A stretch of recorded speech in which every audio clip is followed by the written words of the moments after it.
Hi, my name's Dee and welcome to Untitled Tarot and welcome to your full moon Halloween Gods at Play reading.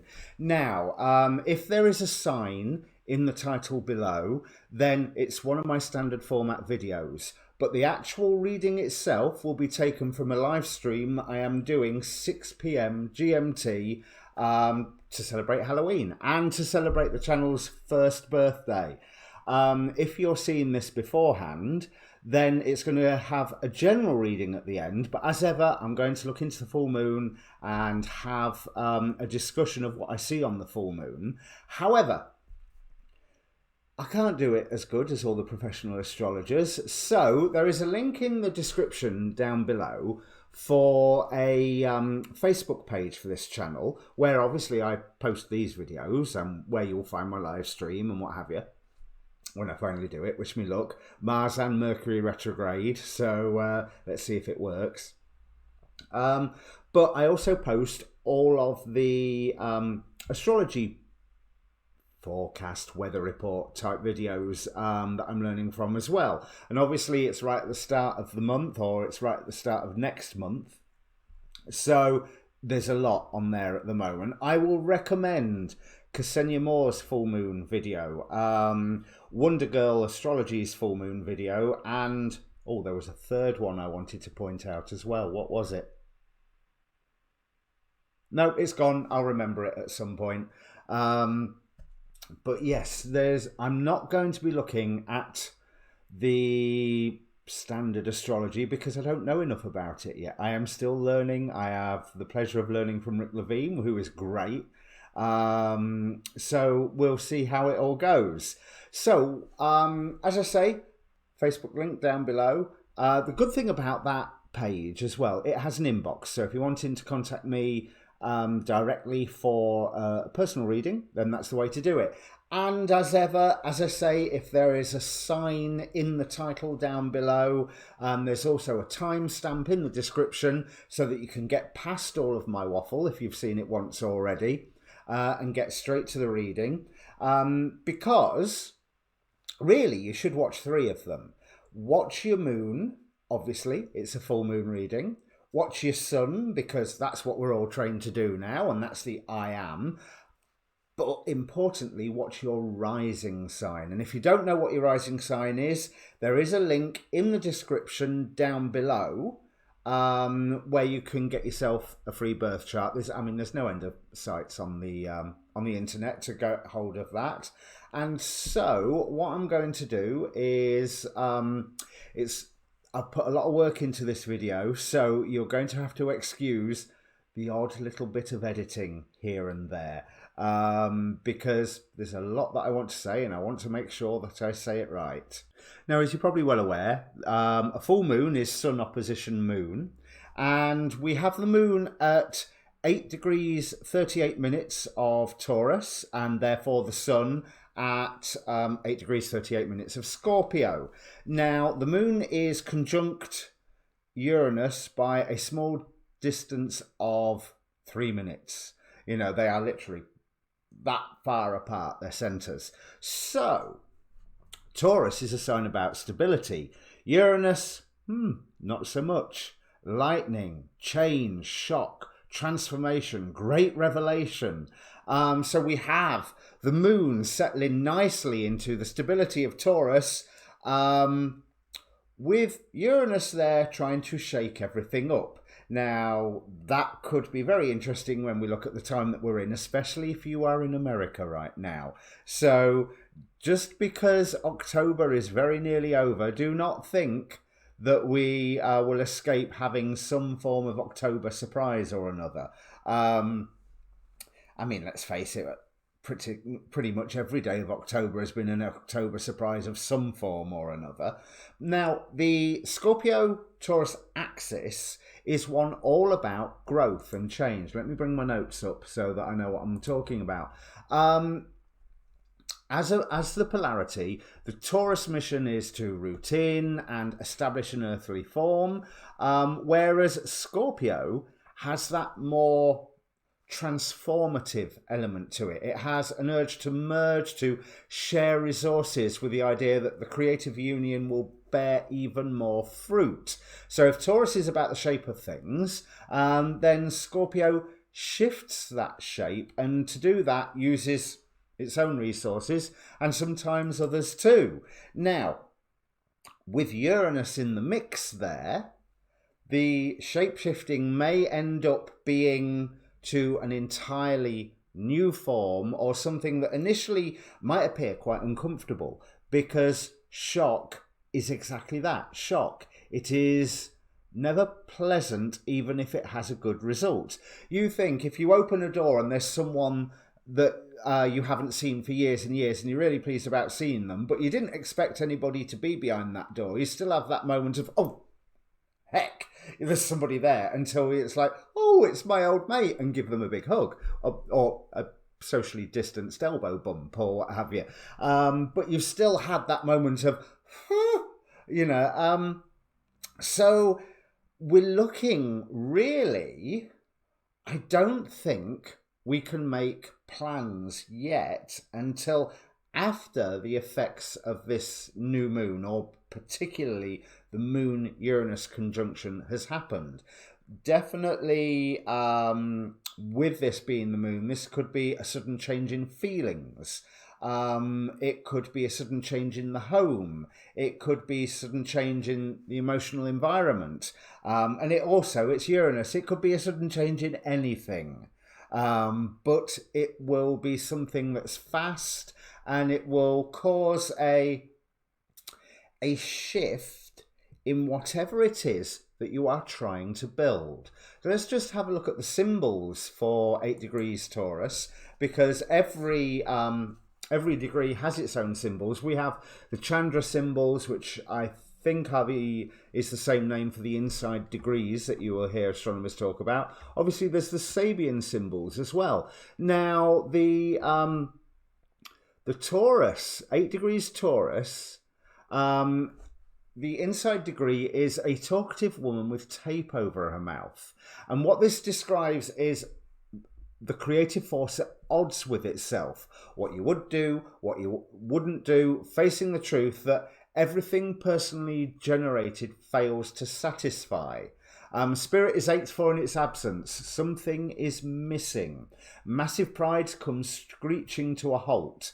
It's a very high vibration, which again, if you think about Uranus, Uranus is the higher octave of Mercury, if I remember rightly. So communication that's coming in. And let's not forget that we've got Mercury retrograde and Mars retrograde all going on in this. And if I remember correctly, isn't Mercury retrograde in Scorpio? Let me just have a look at my full moon chart, which all of a sudden I seem to have misplaced. Why would it not be there? Of course not. Anyway, there we go. I found it. So let's have a look. No, it's regressed back into Libra by this point, but it's gone into Scorpio and then come back again. So there is a sort of an element of that transformation power going on. Now I've lost my symbols. Where have I put them? No, that's Scorpio. A very high vibration, inward places calling you, but the abyss features radical self-overcoming. And there is nothing to say, everything to do, with nobody left to do it, except the forgotten one inside who knows the way. Now that is beautiful, and it really calls into that idea of the shape-shifting that the Scorpio-Taurus axis brings in, because of that very phrase, their radical self-overcoming. So this is hopefully a wonderful opportunity for us to move past one of our own blocks or one of our own goalposts. Do not forget that this is the night, right around the world, this is the night where the veil between this world and the next is supposed to be the thinnest. It is also the Celtic New Year. So anything that we set into motion tonight is something that or, you know, under the light of the full moon, which is really a 3-day period, but you can consider the full moon energies to be lasting towards the new moon, where the new moon wipes the slate clean and we start again. But there is support to be had, there is doorways to peer through, there are doorways to look through, and there's information to be received. And again, Uranus, being the higher vibration of Mercury, indicates that element of transformative information. Now, talking about it being the Celtic new moon and any changes that we now could be lasting over for the upcoming year. Sorry, the Celtic New Year, not new moon. Celtic New Year. This degree is ruled over by a degree angel called Rahael. Now, the sun is ruled over. Is ruled by an angel called Sitael, which I will get to later. But what they promise is longevity. This is what the Rahael within 8 degrees Taurus and various other degrees scattered around the zodiac promises health and longevity. So something that we can put into practice now, or something that we can build on the basis of, oh my God, where did that come from, is something that is going to last quite some time. In fact, let me dive into Sitael, who is ruling the sun at 8 degrees Scorpio, and Sitael is ruling both the sun and Jupiter at 20 degrees Capricorn. Now, Jupiter is only just 20 degrees.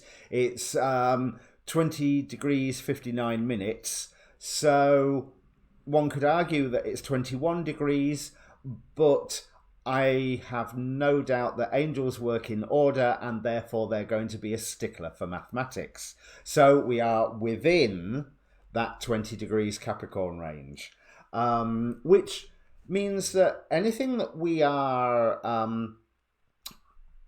bringing into being, gaining that longevity with Rahel, is something that is going to grow. And what Sitael brings is a way to overcome adversity. Let me just have a look at my notes about him. There's yes, he is a seraph invoked to overcome adversity, rules the nobility, and one of the 72 angels of the zodiac, one of the Shem Hamethrash. But with him, with his ability to overcome adversity, both being focused through the sun, the I am, and through Jupiter, the expansive planet, the planet that makes things bigger. Even if Jupiter is still in Capricorn, it's making things bigger according to the rules, but there is a wonderful spirit shining through that sun that I wouldn't be surprised, especially with Uranus in the mix, is, yeah, we will expand with what we are creating to overcome adversity within the rules. And we might make some of those rules up as we are going along. Now, the decans that these are in are also ruled by the goetic spirits. Now, let me move my pad out the way and you can see the cards. So, change camera. And we have, for the moon and for the 8 degrees Taurus, we have Epos for the daytime and Amy for the nighttime. For the sun, we have Gamagin and Raum, and let me just bring the cards for Rahel and Sitael in. So here we have Rahel representing love and submission, which is part of his astrological designations, but Sitael, the creation of all things, which I have to say is a very, very beautiful, beautiful image of what we can create. And we are in a time, especially in America, where creation is called for, where in America you have your vote. Use your vote. Definitely vote. People died so that you could use that vote. Whatever your political leanings are, voting is better than not voting. It means that you are actually exercising your say. And like any election, yeah, it probably is the lesser of two evils. I certainly think that there is a greater and a lesser evil, as I imagine anybody with any opinions about anything to do with American politics thinks one way or another. And a lot of elections, you have to hold your nose. But it's better than just leaving it up to everybody else, I think, is one way to look at it. But there is so much promise of change after we have whatever shock revelation that it is. Now, with the decans and the Goetic spirits, now the Goetia is the 78, 78, no, that's tarot card, 72 demons that Solomon summoned and bound to build his temple. They each controlled decans, and one controls a decan in the daytime and one controls the decan in the nighttime. So with the moon and Epos and the sun and Gamagin, or Samagina, as he is known. Now, this to me indicates a time of revelation. Strangely enough, revelation, especially concerning those who have passed on in sin, which is that Epos, or is that, yes, that's Gamagin or Samagina. He teaches the liberal sciences and delivers news about people who have died in sin. He can summon the souls of drowned men and those who are in purgatory. Whereas Epos imparts confidence, eloquence, presence, independence, inspiration, humour, grace and bravery. He can also cause destruction. He can reconcile friendships, reveal secrets. So again, we've got that image of revelation of some secrets, and influence decisions. And you can say that in a political campaigning period, there's a lot of people trying to influence decisions. He rules over self-development and divination. And what was it that Chandra symbol was saying with Taurus? That radical self-overcoming. So for the daytime energies, if the full moon's in the daytime, any form of transformation that you are embarking upon has that little bit of whammy, that little bit of extra support that you might not have accepted beforehand. Now let's have a look at what's going on at night time. Now this is Raum, and Raum with the sun, 8 degrees Scorpio, and Amy with 8 degrees Taurus. Now, Amy is a warrior. Raum steals and relocates treasures, often from kings. I'll leave that one there. Now, what I can draw from that sort of reaction, so this is where the full moon is happening at night time. It can be people fighting to keep or regain what they have, had, or more to the point, those that are in power losing resources while the general populace is empowered to fight and to stand up. And this standing up point is another part of this full moon, which I will explain, because I drew a chart for the end of the Mayan calendar for the point that the sun goes into 0 degrees Capricorn back in 2012. So that was the 21st of December. I think it was also one of the doomsdays, wasn't it? Oh my God, the Mayan calendar is coming to an end. That's it. The world's cancelled. Yeah. How do you think about that now? Now we know what a cancelled world looks like. Now, the sun in this full moon, 8 degrees Scorpio, is conjunct the Saturn out of that chart. Now, let me just find, because I've put some notes down here.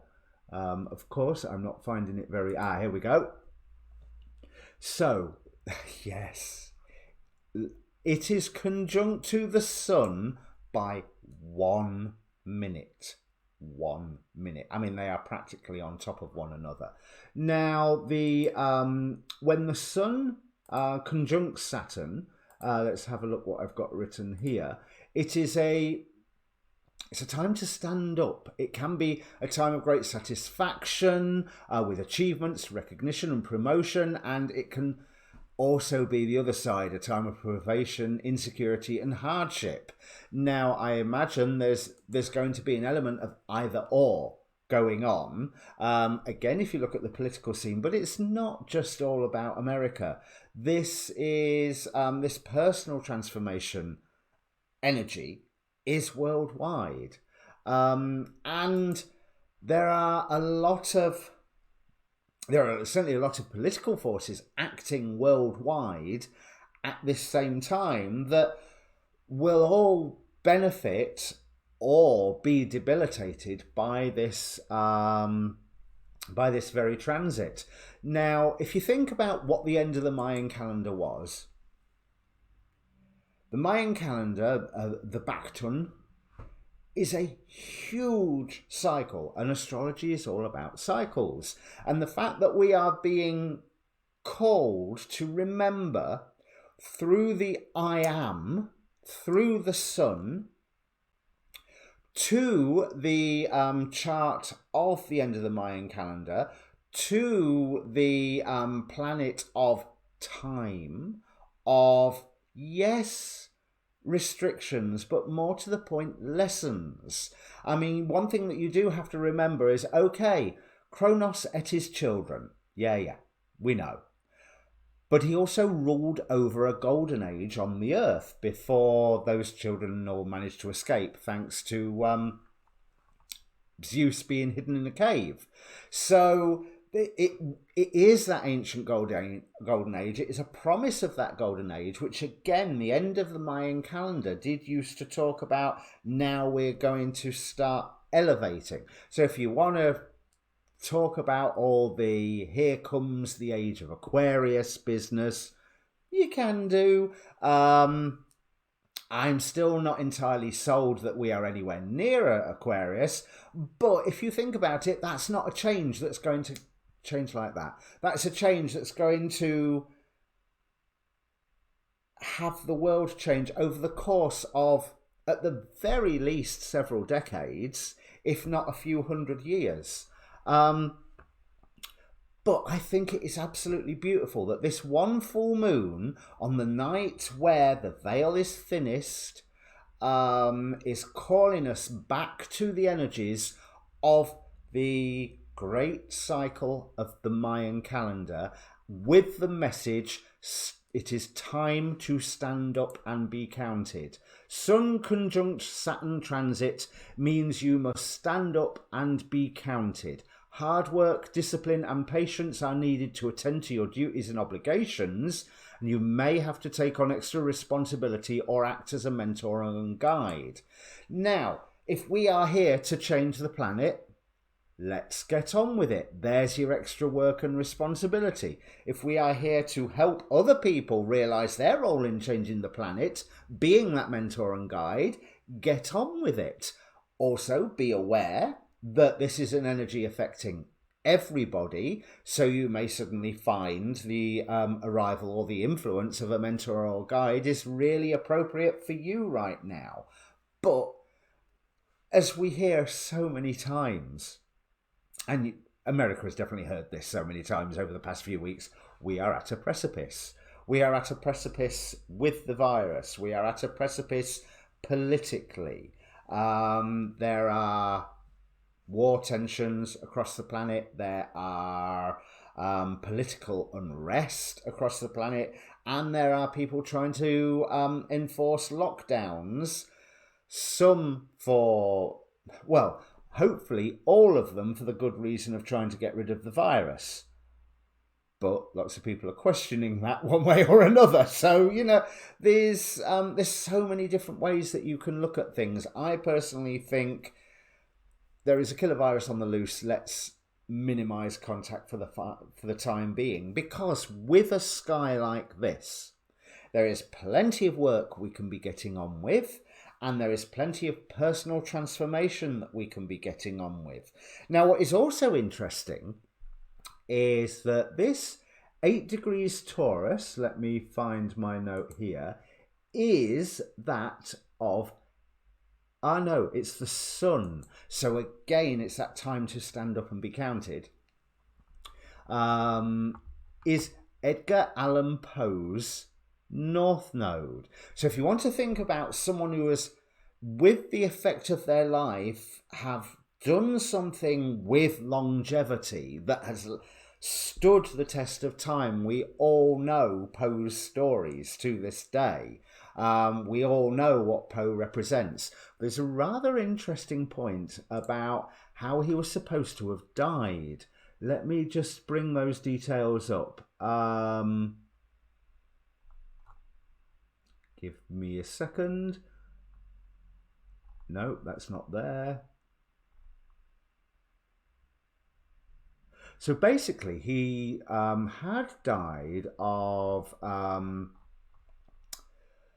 what looks like alcoholism, or at least, and he was a known drinker, but at least on the night where he was found, he was utterly, not sure what word I can use on YouTube and not get struck for it. So he was drunk. He was very, very drunk. But there's a really interesting one theory from 1872. I got this from Wikipedia. You know, I do all the best research. Suggests that cooping was the cause of Poe's death. Now, what this is a form of electoral fraud in which citizens were forced to vote for a particular candidate, sometimes leading to violence and even murder. So they would get somebody drunk and then take them from polling station to polling station to polling station, getting them to vote for the specific candidate of their choice. That's something I think that we need to watch out for, because remember, it is time to stand up and be counted. It is time to transform. It is time to overcome your own barriers and really, really transform. And I think that's everything that I want to talk about in this video about the full moon. I have another aspect of the full moon that I'm going to discuss in a separate video, because I'll give you a quick précis of it. I'm a comics geek. You can tell somewhat, can't you? So I very much see superheroes and the comic superheroes as a modern mythology. They are playing out those archetypal stories again and again and again. So as I started learning astrology, I was like, well, this is so heavily mythology based. Oh, I will have a look at various points in comics history. You know, I've drawn up charts for when certain characters are introduced to the public. So it's publication day, New York, 6 a.m. always, depending where the company is based, but pretty much New York, 6 a.m. Of the shipping day of that comic, and that is the birth of a character. I can discuss that another time. But I also have done charts for the publication just of certain comics. This full moon is conjunct the Mars of DC's 2005 crossover, Infinite Crisis. Now, if you follow comics, you know what I'm talking about. If you're interested on where I'm going to go with this, keep your eye out for my Infinite Crisis full moon video, which I'm going to film after this one. But in the meantime, back to the more serious stuff. Let me shuffle cards and start the general reading. Aries, here we go. Normally, you would have a little shuffle video that I'd have done off camera. But there's, it's obviously not going to happen that way. It's not like I can actually shuffle in fast forward on a live stream. So let's see what we have. So working against you, we have Ul with focus, and working for you is Poseidon with flow. So that's already suggesting, let me bring the cards up. Ooh, that's very nice. And of course it goes out of focus, because why wouldn't it be? Mars and Mercury retrograde, everybody. Give them a round of applause. Come on then. Come on, you can do this. Let's see if I can get this working. Maybe if I try to lower it down a little. Would you credit it? Anyway, I'll keep shuffling, and maybe, just maybe, with the magic of modern technology, it will right itself. Because, yeah, that'll happen. So we have Pandora with hope as one of the archontic masks of the gods working against us. That implies... until I see what comes out with it, I don't want to say what that would imply. Come on, machine. You can do it.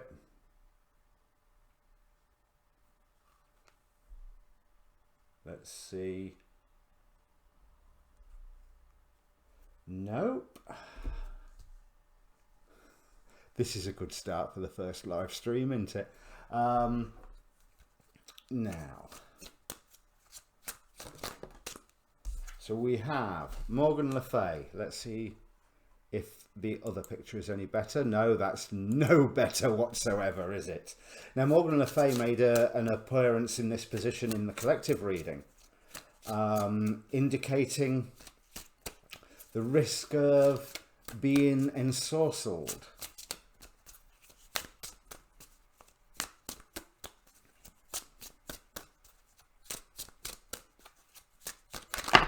And that one wants to come out. So temptation, and that's the sirens working on your side.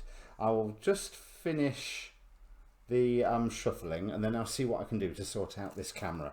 But first, right, let's see who is working against Aries. Now, of course, Aries, this is happening in your second house. So the second house is my trusty guide.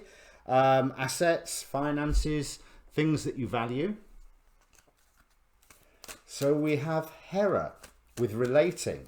Now, very much one thing that I was getting, and a lot of the other astrologers were talking about as well, was that this full moon is very much about redefining relationships and redefining, having each of us being able to redefine how we are working with one another.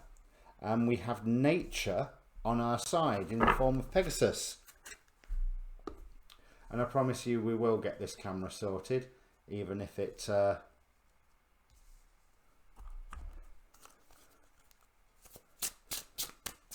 So let's see, final deck of cards. So looking for the archontic mask that is working against you.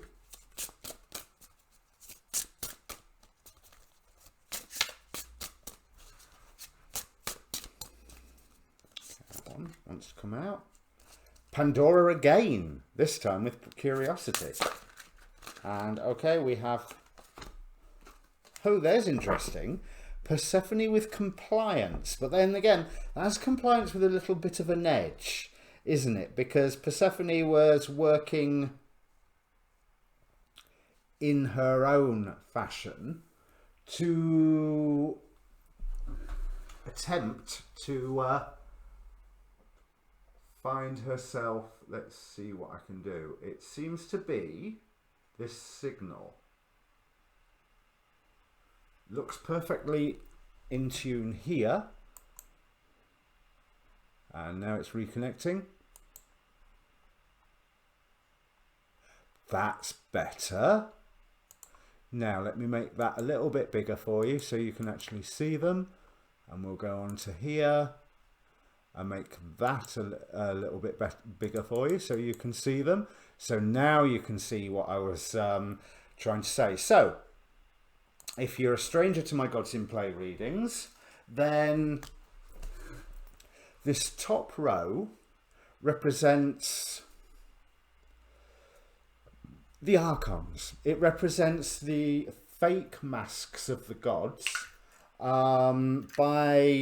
worn by the archons as they try to keep us separated from our highest purpose, our highest self, our divine relationship with the creative force.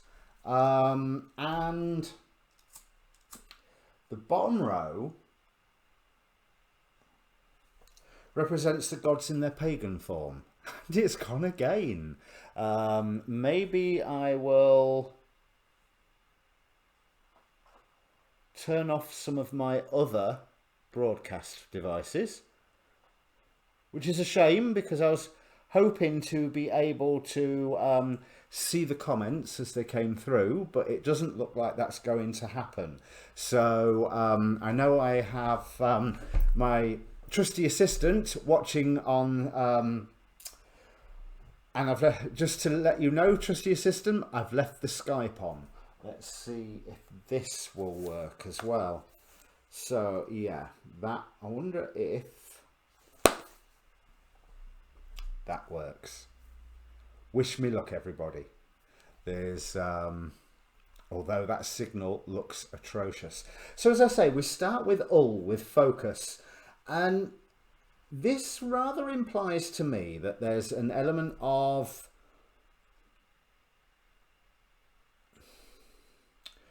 our focus being shifted from away from where it's supposed to be. And certainly with the presence of Morgan Le Fay, that would also indicate that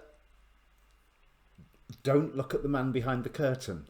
You know, that look at this new shiny thing and do not look at what you know you need to do. Because with Hestia here, with Poseidon and going with the flow, Pegasus with nature, there is certain elements of things that you have to look at for your own, how can I put it, to look after your home.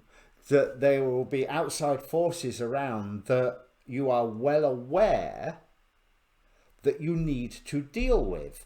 And there is a risk here of being distracted away from these things. Since it's Halloween, I'll clarify these with one of the Witches' Tarots. This one is the Ellen Duggan Witches' Tarot. And we'll see what we can get with it. Let's do the flashy shuffle. 2 years ago, I didn't know how to do this. I was all fingers and thumbs with it. You have no idea how much I practiced doing this form of shuffle. I used to do it and just the cards would go everywhere because it was never a way of shuffling. But certainly now I've started reading with multiple decks. Doing the traditional shuffle with 6 decks, it takes some time. I'm so glad I've learnt this new method. So let's have a look. Why is your focus working against you?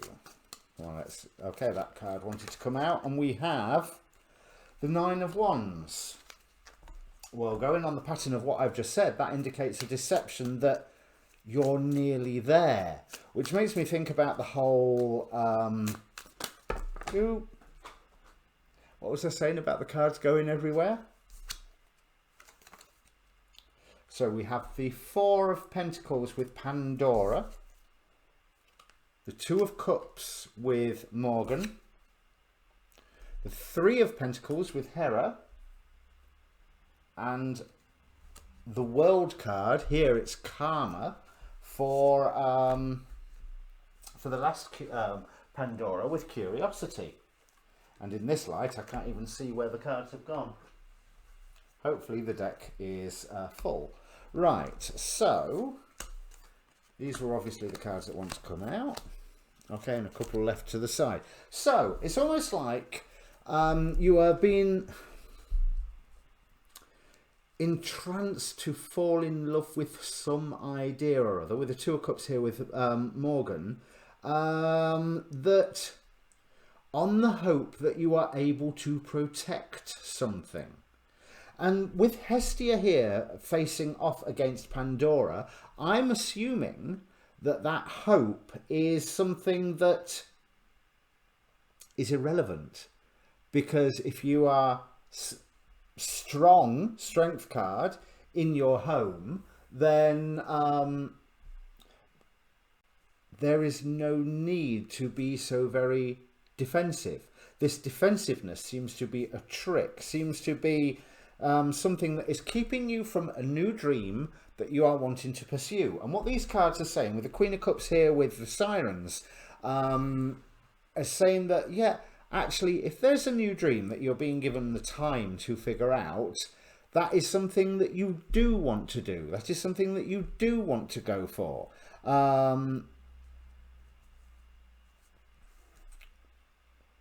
But be wary. Be wary of false hope, really, because it's going to create some form of transformation that's not necessarily in your interest. So then we have, finally, the Persephone with the... I'm just going to get rid of that out of the top corner. That's obviously not going to work. With Persephone, we have compliance with the Eight of Pentacles. Now that's indicating to me work that needs to be done. It's almost, with the Eight of Pentacles and compliance, Persephone transforms herself twice a year by coming back to the earth and allowing her mother to be happy and give her spring and summer, and then having to transform herself into the Queen of the Underworld. And the Eight of Pentacles is a card of study. It's a card of dotting the I's and crossing the T's. So there is...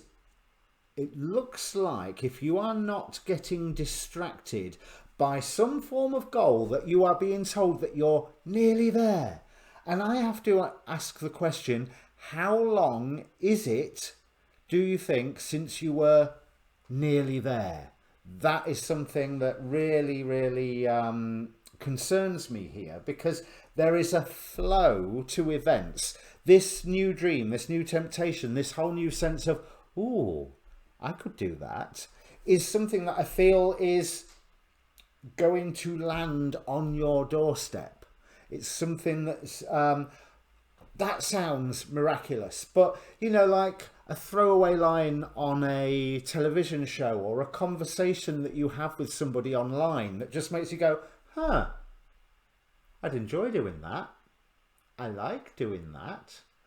But if you are being distracted and change it, your focus is being taken away from home and away from things that offer salvation, but it's never quite getting there. That is something that would, it strikes me there would be an opportunity there that you are missing out, because certainly, yes, I didn't even look what the last two cards are. We have the Page of Pentacles, which is my level up card, you know, as if you're in a computer game. You know, you've completed level 1, you've had your level 1 big boss fight, and now you're the beginner on level 2. And the Six of Wands, victory. Victory parade, victory. So, if there is a dream that is, or an idea that is coming to you, and you've got that feeling of, oh, I could do that. I would like doing that. And of course, Aries, like everything has been this year in your astrology, it's about work, because this full moon is happening in your second house, and it's assets, finances, what have you. That's a really, really nice reading. So whatever you do, do not miss the boat. Pay attention to those small signals. Pay attention to those small signals, because it's something that, with this amount of study and working, it's quite possibly something where you're going, now I have the chance to.